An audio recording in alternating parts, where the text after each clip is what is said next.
da população brasileira aceita a homossexualidade. Hoje, no Direito Repórter, falaremos sobre conceito, sobre a história da homossexualidade, a polêmica sobre o casamento homoafetivo, como ele afeta a sociedade e mais, um relato da vida real, como vive um casal na sociedade. Hoje, no Direito Repórter. Homoafetivo é o adjetivo que qualifica uma pessoa que gosta e sente atração por pessoas do mesmo sexo. O termo homoafetivo foi criado para diminuir a conotação pejorativa que se dava aos relacionamentos homossexuais e tornou-se uma expressão jurídica para tratar do direito relacionado à união de casais do mesmo sexo. Em 2011, o Superior Tribunal de Justiça aprovou a lei que regulamenta a união estável entre pessoas do mesmo sexo, tornando-a, a ponto de vista legal, equivalente aos casais heterossexuais. Isto significa a validação do plano jurídico das várias conquistas civis, tais como o direito à herança do companheiro ou da companheira, pensão alimentícia em caso de separação, possibilidade de trazer declaração conjunta do imposto de renda e um passo fundamental, o direito à adoção de filhos, que antes era permitido apenas a um dos membros do casal. Ao longo da história da humanidade, os aspectos individuais da homossexualidade foram tolerados ou condenados, de acordo com as normas sexuais vigentes nas diversas culturas da época em que ocorreram. No século XX, ela era vista como uma doença e descriminalizada. O Estatuto Jurídico das Relações Homossexuais ele pode variar de país para país, de acordo com suas normas vigentes. Em culturas influenciadas pela religião abraâmica, a homossexualidade ela era vista como uma transgressão contra a lei divina. O primeiro registro de um casal homossexual foi visto no Egito, datado em 1400 a.C. Já os povos indígenas nas Américas, conhecidos como ameríndios, antes da colonização, já tinham práticas sexuais conhecidas como dois espíritos, onde as crianças elas eram escolhidas pelos seus pais, e se a criança aceitasse, ela poderia ser dos xamãs escolhidos para ser os dois espíritos, onde eles teriam relações sexuais com pessoas do mesmo sexo, e isso seria visto como divindades dentro da tribo. Os europeus eles ficavam horrorizados com essas berdaches, que é como chamavam essas práticas sexuais, e com isso davam punições severas, como a execução pública, pessoas queimadas vivas ou rasgadas por cães. No Oriente Médio, eles muitas vezes ignoram, negam ou criminalizam a homossexualidade. Em 2007, o presidente iraniano afirmou que não haviam homossexuais no Irã. Com isso, os homens homossexuais eles mantinham em segredo sua orientação sexual, por medo de sanções ou rejeição pelo governo ou até mesmo pela família. O documento mais antigo do Ocidente deriva da Grécia. Podemos ver em algumas poesias da poetisa Safo, por exemplo, alguns exemplos deles, onde essa poetisa que morava em Lesbos endereçava suas poesias a outras mulheres. Derivando desse nome Lesbos, veio a terminação lésbicas. Em 1869, na Alemanha, foi a primeira vez que foi utilizado o termo homossexualismo. Os nazistas também eram contra, pois o homossexualismo não permitiria a reprodução da espécie. Na pós-guerra, mesmo assim, os homossexuais ainda foram recriminados. A primeira menção de um casamento ocorreu no Império Romano, visto que os romanos civis e romanas civis poderiam casar, exceto alguns imperadores. Outro relato de um casamento homoafetivo foi visto na Espanha, em 16 de abril de 1061, por Pedro Dias e Munhoz Valdilas, na igreja de um mosteiro de São Salvador de Celanova. A questão do casamento homoafetivo é bastante recente e só surgiu nas últimas décadas em decorrência da possibilidade dos homossexuais poderem expor e exercer sua orientação sexual livremente.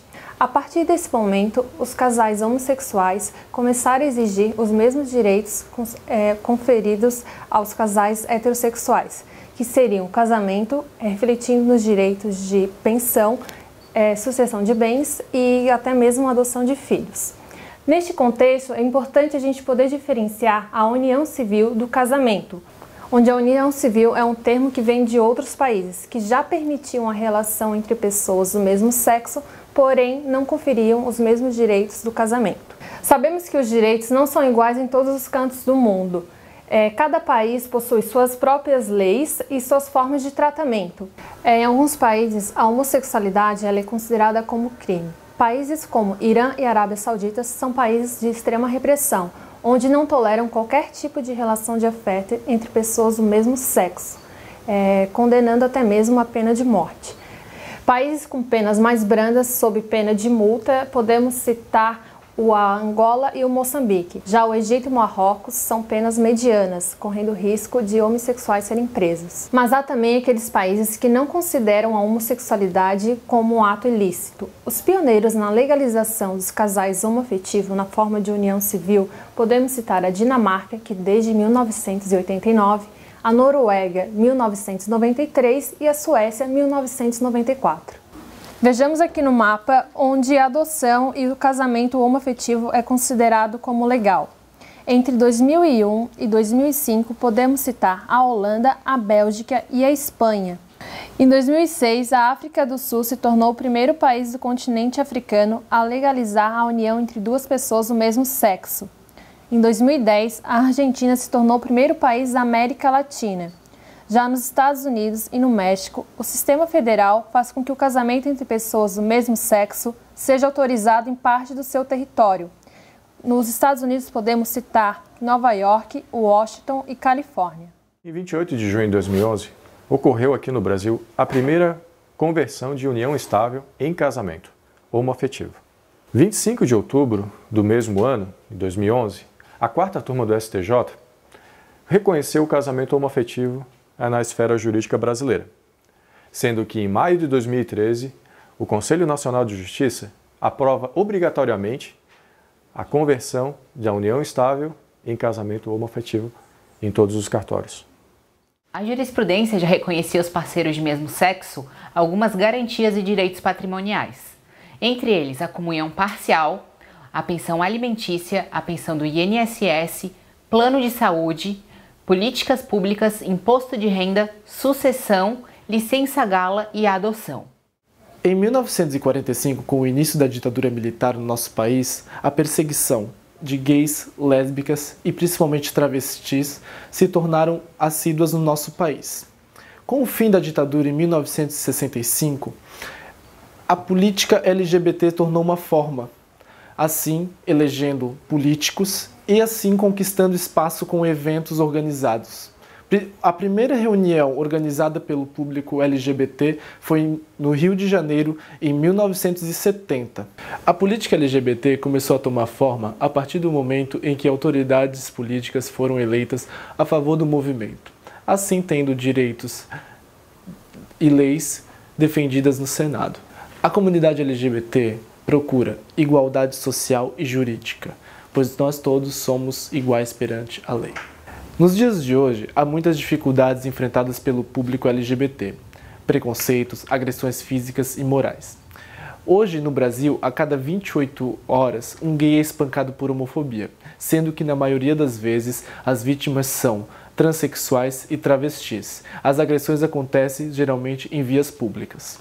Junto com esse problema, a dificuldade da introdução do mercado de trabalho também é uma realidade no país, principalmente com gays afeminados, lésbicas masculinizadas e transexuais. Assim fazendo com que principalmente transexuais e travestis procurem a prostituição como uma forma de adquirir renda. Acompanhe agora uma conversa do nosso repórter Túlio Amorim com um casal homossexual.